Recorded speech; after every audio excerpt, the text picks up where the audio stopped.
क्या आप जानते हैं महादेव की तीसरी आंख का वो रहस्य जिसे आज तक पूरी दुनिया नहीं समझ पाई? कहा जाता है जब ये आंख खुलती है तो सिर्फ विनाश नहीं होता बल्कि एक ऐसा सच सामने आता है जो इंसान की सोच को हमेशा के लिए बदल देता है। लेकिन आज मैं आपको इस वीडियो में महादेव की तीसरी आंख से जुड़े कुछ ऐसे गहरे और चौंकाने वाले रहस्य बताने वाला हूँ जो शायद आपने पहले कभी नहीं सुने होंगे। इसलिए इस वीडियो को अंत तक जरूर देखना, क्योंकि अगर आपने एक भी रहस्य मिस कर दिया तो आप उस सच से अनजान रह जाओगे जो हर किसी को नहीं बताया जाता। तो चलिए अब शुरू करते हैं महादेव की तीसरी आंख का वो अनसुना और रहस्यमयी सफर। क्या आपने कभी गहराई से सोचा है कि महादेव की तीसरी आंख को हमेशा डर और विनाश से क्यों जोड़ा जाता है? क्यों जब भी इस आंख का जिक्र होता है तो हमारे मन में आग, प्रलय और अंत की तस्वीरें उभरती हैं? लेकिन अगर सच इससे बिल्कुल अलग हो तो अगर ये आंख विनाश नहीं बल्कि एक ऐसे जागरण का प्रतीक हो जो इंसान को उसकी असली शक्ति का एहसास कराता है, तो क्या आप उस सच्चाई को स्वीकार कर पाएंगे? क्योंकि आज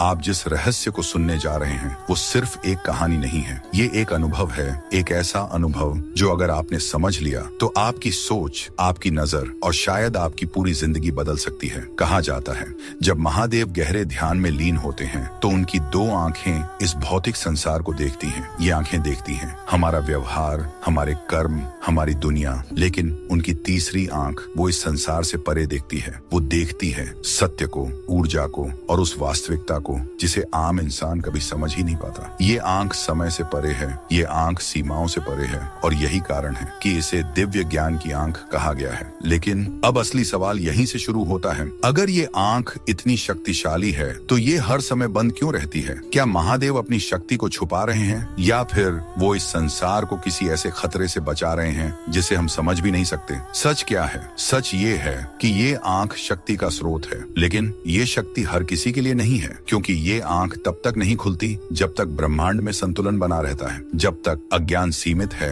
अहंकार नियंत्रित है और अन्याय अपनी सीमा में है, तब तक महादेव शांत रहते हैं, ध्यान में लीन रहते हैं। लेकिन जैसे ही ये तीनों चीजें, अज्ञान, अहंकार, अन्याय, अपनी सीमाएं तोड़ देती हैं, तब कुछ बदलता है। धीरे धीरे ऊर्जा का संतुलन बिगड़ने लगता है, वातावरण भारी हो जाता है और फिर महादेव की तीसरी आंख जागती है। लेकिन यहाँ एक बहुत बड़ा भ्रम है। लोग सोचते हैं कि ये आंख सिर्फ बाहर की दुनिया को नष्ट करने के लिए खुलती है, पर असली सच्चाई इससे कहीं ज्यादा गहरी है। क्योंकि जब ये आंख खुलती है तो सबसे पहले बाहर नहीं बल्कि अंदर जलता है। हाँ, इंसान के अंदर उसका डर, उसका झूठ, उसका लालच, उसका अहंकार, सब कुछ एक एक करके उस दिव्य अग्नि में भस्म हो जाता है। और ये प्रक्रिया बहुत दर्दनाक होती है, क्योंकि अपने अंदर के अंधकार का सामना करना सबसे मुश्किल युद्ध होता है। यही कारण है कि बहुत कम लोग इस जागरण को सह पाते हैं, क्योंकि जब सच्चाई सामने आती है तो इंसान को खुद से भागने का कोई रास्ता नहीं मिलता। उसे देखना पड़ता है वो कौन है, उसने क्या किया है और वो असल में क्या बन चुका है। और यही है तीसरी आंख का असली प्रभाव। ये दुनिया को बदलने नहीं आती, ये इंसान को बदलने आती है,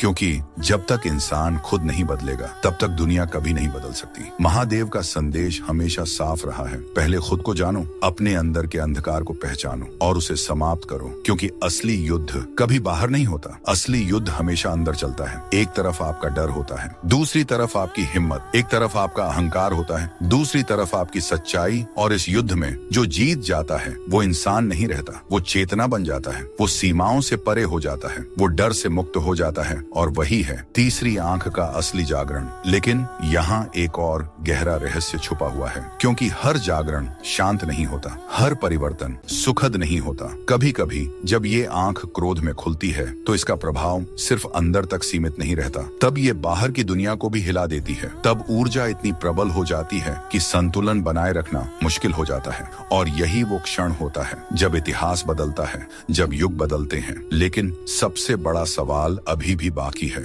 जब महादेव की तीसरी आंख क्रोध में खुलती है तो क्या सिर्फ अज्ञान जलता है या फिर पूरा अस्तित्व हिल जाता है? क्या उस समय केवल बुराई समाप्त होती है या फिर अच्छाई भी उसकी आग से बच नहीं पाती? इस सवाल का जवाब इतना सरल नहीं है, क्योंकि इस रहस्य का अगला हिस्सा और भी ज्यादा गहरा और खतरनाक है। और उसे समझने के लिए आपको तैयार रहना होगा, अपनी सोच को तोड़ने के लिए, अपनी मान्यताओं को बदलने के लिए, क्योंकि जो सच आगे आने वाला है वो आपको अंदर तक झकझोर देगा। तो तैयार हो जाइए, चलो बढ़ते हैं अगले रहस्य की ओर। आपने अक्सर सुना होगा कि जब महादेव की तीसरी आंख खुलती है तो सब कुछ भस्म हो जाता है। आकाश कांप उठता है, धरती थर्रा जाती है और समय जैसे कुछ पल के लिए ठहर जाता है। लेकिन क्या यह सिर्फ एक डरावनी कथा है या फिर इसके पीछे कोई ऐसा विज्ञान, ऐसा रहस्य छुपा है जिसे हम आज तक समझ ही नहीं पाए? क्योंकि सच्चाई हमेशा हमारी कल्पना से ज्यादा गहरी होती है। कहा जाता है इस पूरे ब्रह्मांड में जो कुछ भी है वो सिर्फ और सिर्फ ऊर्जा है। हमारा शरीर, हमारी सोच, हमारी भावनाएं,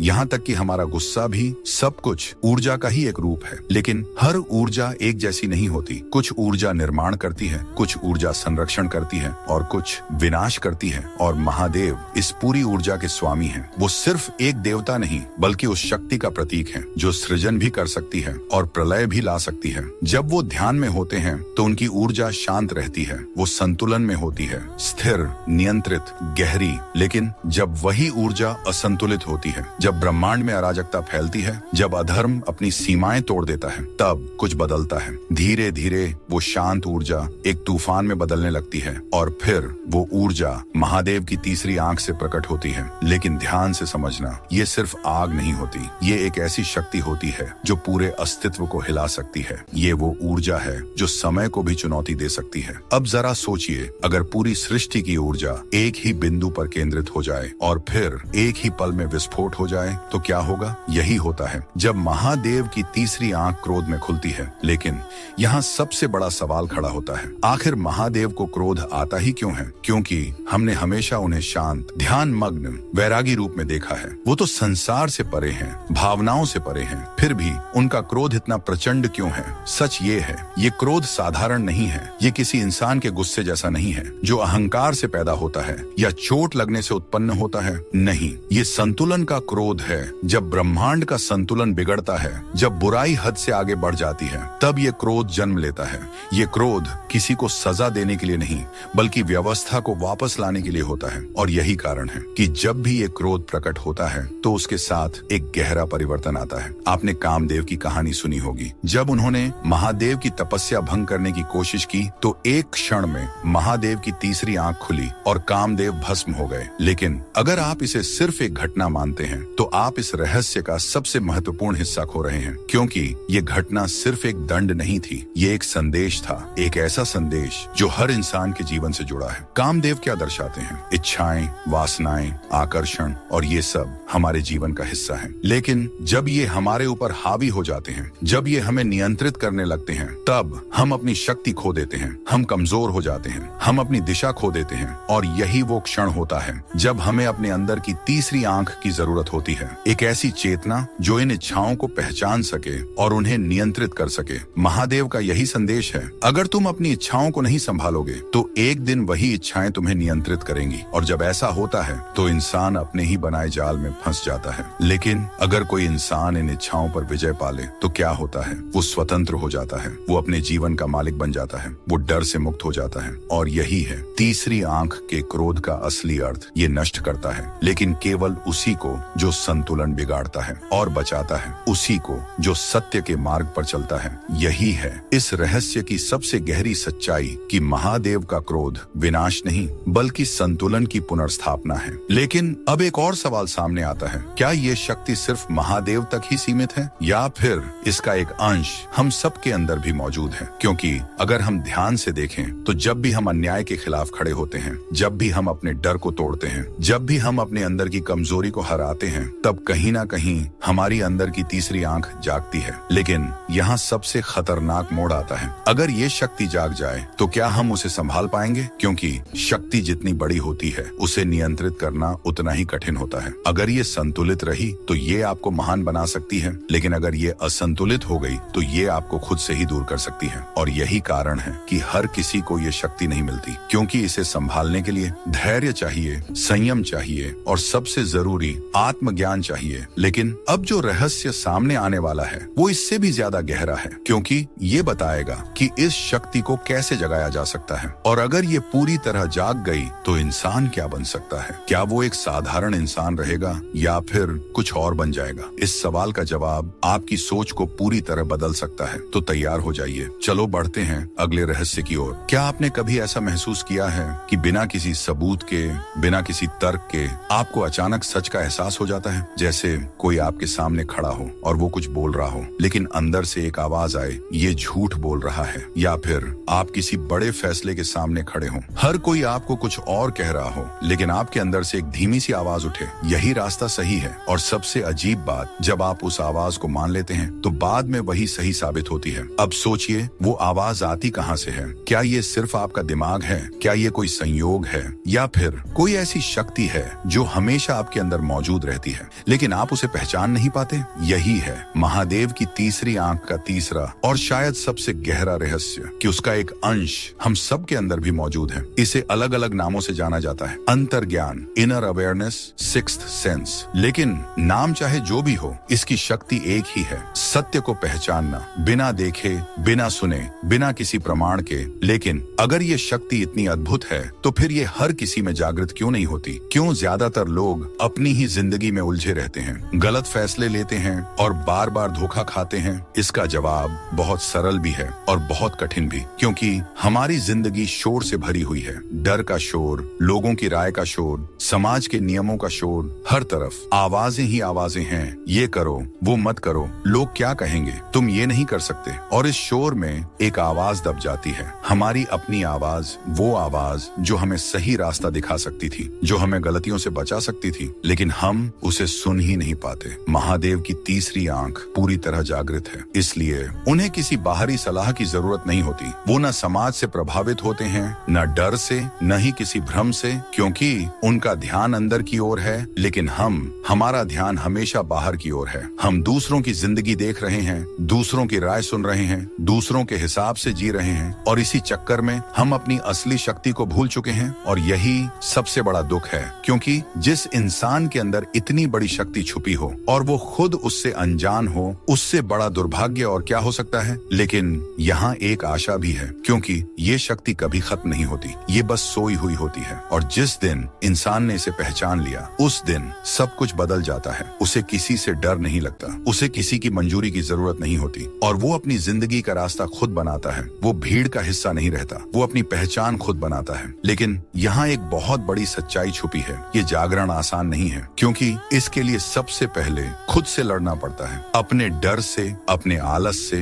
अपने बहानों से, और सबसे कठिन अपने भ्रम से। क्योंकि हमारी सबसे बड़ी लड़ाई किसी और से नहीं, खुद से होती है। यही असली तपस्या है, और यही कारण है कि बहुत कम लोग इस रास्ते पर चल पाते हैं। महादेव हमें यही सिखाते हैं, अगर तुम सच में शक्ति चाहते हो तो बाहर मत ढूंढो, उसे अपने अंदर खोजो। क्योंकि जो शक्ति महादेव के पास है, उसका एक छोटा सा अंश तुम्हारे अंदर भी है। लेकिन यहाँ से कहानी और भी गहरी हो जाती है, क्योंकि एक सवाल अभी भी बाकी है। अगर ये शक्ति सच में हमारे अंदर है तो क्या होगा? अगर ये अचानक पूरी तरह जाग जाए, क्या हम उस सच्चाई को सह पाएंगे? क्या हम अपने ही असली रूप को स्वीकार कर पाएंगे, या फिर हम डर जाएंगे और वापस उसी अंधकार में लौट जाएंगे? क्योंकि सच्चाई हमेशा आसान नहीं होती और शक्ति हमेशा सुखद नहीं होती। कई बार वो आपको तोड़ती है ताकि आपको नया बना सके, और यही है इस रहस्य का सबसे खतरनाक पहलू। शक्ति पाना आसान है, लेकिन उसे संभालना, उसे नियंत्रित करना सबसे कठिन है। क्योंकि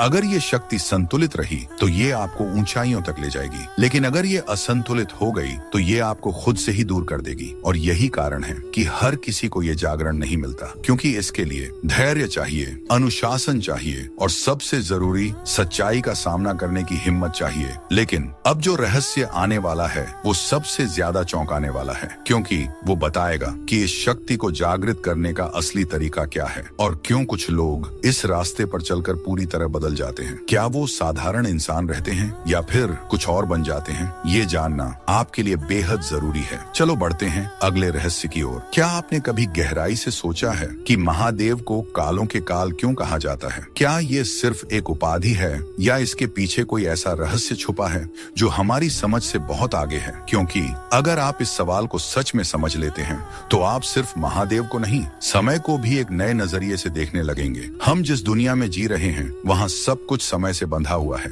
हर जन्म का एक समय होता है, हर मृत्यु का एक समय होता है, हर घटना, हर बदलाव, सब कुछ समय के नियमों में बंधा हुआ है। हम भूत में जाते हैं, यादों के रूप में हम वर्तमान में जीते हैं, इस क्षण में, और भविष्य के बारे में सोचते हैं, कल्पनाओं में। लेकिन तो हम कभी भी इन तीनों को एक साथ नहीं देख सकते, क्योंकि हम समय के अधीन हैं। लेकिन महादेव वो समय के अधीन नहीं है, वो समय के स्वामी हैं। यही कारण है कि उन्हें महाकाल कहा जाता है। अब सोचिए, अगर कोई शक्ति समय को सिर्फ महसूस ही नहीं बल्कि उसे देख भी सकती हो तो वो क्या कर सकती है। यही है तीसरी आंख का चौथा और बेहद रहस्यमयी पहलू। जब ये आंख खुलती है तो महादेव के लिए समय रुक जाता है। न भूत, न भविष्य, न वर्तमान, सब कुछ एक ही क्षण में समा जाता है। वो देख सकते हैं क्या हो चुका है, क्या अभी हो रहा है और आगे क्या होने वाला है। और यही कारण है कि उनके हर निर्णय में कोई गलती नहीं होती, क्योंकि वो अनुमान नहीं लगाते, वो सत्य को देखते हैं। लेकिन अब इस रहस्य का सबसे गहरा और डरावना हिस्सा शुरू होता है। अगर कोई समय को देख सकता है तो क्या वो समय को बदल भी सकता है? सोचिए, अगर किसी को ये पता चल जाए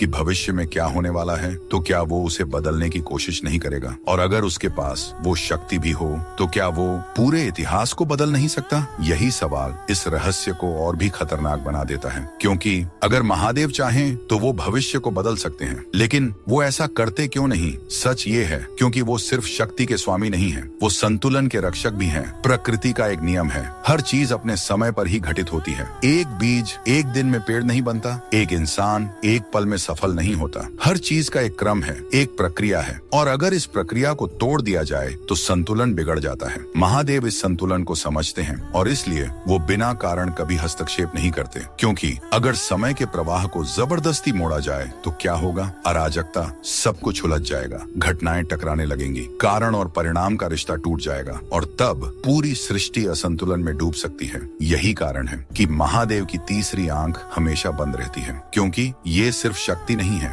ये जिम्मेदारी है। अगर ये हर समय खुली रहे तो क्या होगा? समय का अस्तित्व ही खत्म हो सकता है, और जब समय नहीं रहेगा तो ना अतीत होगा, ना भविष्य, ना कोई कहानी, सब कुछ एक शून्य में बदल जाएगा। और यही इस रहस्य का सबसे भयावह सच है। लेकिन यहाँ एक बहुत बड़ा संदेश छुपा हुआ है। समय को समझो, समय का सम्मान करो, क्योंकि जो इंसान समय की कदर नहीं करता, समय भी उसे कभी माफ नहीं करता। महादेव हमें यही सिखाते हैं, हर चीज का एक सही समय होता है। अगर आप जल्दी करते हैं तो आप प्रक्रिया को तोड़ते हैं, अगर आप देर करते हैं तो आप अवसर खो देते हैं, लेकिन अगर आप सही समय पर सही निर्णय लेते हैं तो आप अपनी जिंदगी बदल सकते हैं। और यही है तीसरी आंख का चौथा रहस्य। ये हमें सिखाती है कि समय सबसे बड़ी शक्ति है, और जो इंसान इस शक्ति को समझ लेता है वो कभी गलत रास्ते पर नहीं जाता। लेकिन अब एक आखिरी सवाल बाकी है, अगर समय भी महादेव के सामने छोटा है तो उनकी असली शक्ति कितनी विशाल होगी? अगर उनकी तीसरी आंख समय को रोक सकती है तो फिर उनकी पूरी शक्ति क्या कर सकती है? और अगर वो शक्ति पूरी तरह प्रकट हो जाए तो क्या होगा? क्या सृष्टि बच पाएगी या फिर सब कुछ समाप्त हो जाएगा? यही है सबसे अंतिम और सबसे बड़ा रहस्य, जिसे जानने के बाद आप शायद दुनिया को उसी नजर से नहीं देख पाएंगे। तो तैयार हो जाइए, चलो बढ़ते हैं अगले और आखिरी रहस्य की ओर। क्या आपने कभी सच में ये कल्पना की है कि अगर महादेव की तीसरी आंख पूरी तरह खुल जाए तो क्या होगा? क्या सच में एक ही पल में सब कुछ खत्म हो जाएगा? आकाश, धरती, समय और हमारा अस्तित्व, सब कुछ राख बन जाएगा? या फिर इस विनाश के पीछे कोई ऐसा रहस्य छुपा है जिसे समझने के बाद अंत शब्द का मतलब ही बदल जाएगा? क्योंकि आज आप जिस सत्य को जानने जा रहे हैं वो सिर्फ डर पैदा नहीं करेगा, वो आपको सोचने पर मजबूर करेगा, आपको बदलने पर मजबूर करेगा। कहा जाता है जब सृष्टि में पाप बढ़ता है, जब अधर्म धर्म को दबा देता है, जब इंसान अपनी सीमाएं भूल जाता है और अपनी शक्ति का गलत उपयोग करने लगता है, जब लालच सच्चाई को कुचल देता है, जब न्याय कमजोर पड़ जाता है और जब अराजकता हर दिशा में फैल जाती है, तब एक संतुलन टूट जाता है। और जब संतुलन टूटता है तो ब्रह्मांड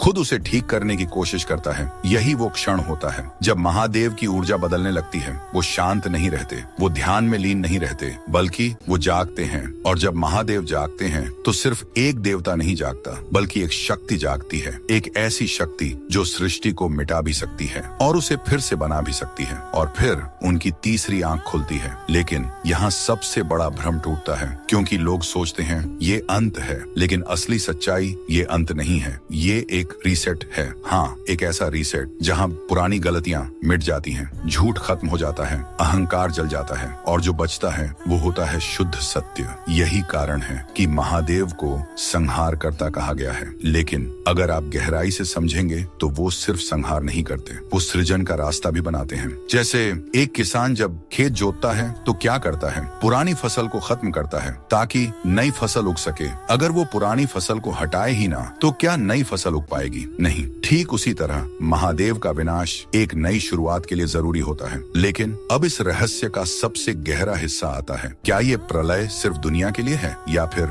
ये हमारे जीवन में भी घट सकता है? सच क्या है? सच ये है, ये हर इंसान के जीवन में होता है। हाँ, हर किसी के जीवन में एक ऐसा समय आता है जब सब कुछ टूट जाता है। आपके सपने, आपके रिश्ते, आपकी उम्मीदें, सब कुछ एक एक करके बिखर जाता है। और उस समय आपके मन में सिर्फ एक ही सवाल होता है, क्यों? मेरे साथ ही ऐसा क्यों हुआ? और सबसे दर्दनाक विचार, अब कुछ नहीं बचा। लेकिन यहीं पर सबसे बड़ा भ्रम होता है, क्योंकि वो अंत नहीं होता, वो एक शुरुआत होती है। एक ऐसी शुरुआत जिसे आप उस समय देख नहीं पाते, क्योंकि आपका ध्यान सिर्फ उस चीज पर होता है जो आपने खो दी। लेकिन महादेव का संदेश कुछ और है। जो टूट रहा है वो तुम्हारे लिए जरूरी नहीं था, जो जा रहा है वो तुम्हें रोक रहा था, और जो आने वाला है वो तुम्हें आगे बढ़ाएगा। यही है तीसरी आंख का असली अर्थ। ये सिर्फ बाहरी दुनिया को नहीं बदलती, ये आपके अंदर की दुनिया को भी बदल देती है। जब आपकी जिंदगी में प्रलय आता है तो वो आपको कमजोर नहीं बनाता, वो आपको नया बनाता है। लेकिन यहाँ एक बहुत बड़ा सवाल उठता है, क्या हर इंसान इस बदलाव को स्वीकार कर पाता है? नहीं, क्योंकि बदलाव आसान नहीं होता। जब सब कुछ टूटता है तो इंसान डर जाता है। वो पुरानी चीजों को पकड़ कर रखना चाहता है, वो अतीत में जीना चाहता है। लेकिन जो इंसान छोड़ना सीख जाता है वही आगे बढ़ पाता है। महादेव की तीसरी आंख हमें यही सिखाती है, अगर कुछ खत्म हो रहा है तो उसे जाने दो, क्योंकि वही तुम्हें आगे बढ़ने का रास्ता देगा। और जो इंसान इस सच्चाई को समझ लेता है वो कभी हारता नहीं है, क्योंकि वो हर अंत में एक नई शुरुआत देखता है। लेकिन अब सबसे आखिरी और सबसे गहरा सवाल, क्या हम उस नई शुरुआत के लिए तैयार हैं? क्योंकि नई शुरुआत का मतलब है पुरानी पहचान को छोड़ना, पुराने डर को खत्म करना और एक नए रूप को अपनाना। क्या हम इसके लिए तैयार हैं या फिर हम अपने ही डर में फंसे रहेंगे? क्योंकि सच्चाई ये है, महादेव की तीसरी आंख सिर्फ दुनिया को नहीं बदलती, वो हमें भी बदल देती है। और ये बदलाव हमारे अंदर से शुरू होता है। अगर आपने इसे स्वीकार कर लिया तो आप एक नई जिंदगी शुरू कर सकते हैं। लेकिन अगर आपने इससे डर कर पीछे हट गए तो आप हमेशा उसी जगह फंसे रहेंगे। यही है इस रहस्य की सबसे बड़ी सीख। हर अंत एक नई शुरुआत है, हर विनाश एक नए सृजन का रास्ता है, और हर प्रलय एक नए जीवन का संकेत है। और यही है महादेव की तीसरी आंख का अंतिम सत्य, एक ऐसा सत्य जो आपको डराता भी है और आपको मजबूत भी बनाता है। अब फैसला आपका है, क्या आप इस बदलाव को अपनाएंगे या फिर इससे डर कर अपनी ही सीमाओं में कैद रहेंगे? क्योंकि महादेव की तीसरी आंख सिर्फ देखती नहीं, वो आपको जगाती है, आपको बदलती है, और अगर आप तैयार हो तो आपको एक नई दुनिया दिखाती है। यही अंत नहीं है, यही असली शुरुआत है। अगर इस रहस्यमयी कहानी ने आपको सोचने पर मजबूर किया है तो इस वीडियो को लाइक जरूर करें, और ऐसे ही रहस्यों को जानने के लिए चैनल को सब्सक्राइब करना बिल्कुल न भूलें, क्योंकि अगली कहानी में हम खोलेंगे एक और ऐसा रहस्य जो आपकी सोच को पूरी तरह बदल देगा। Stay connected, stay curious.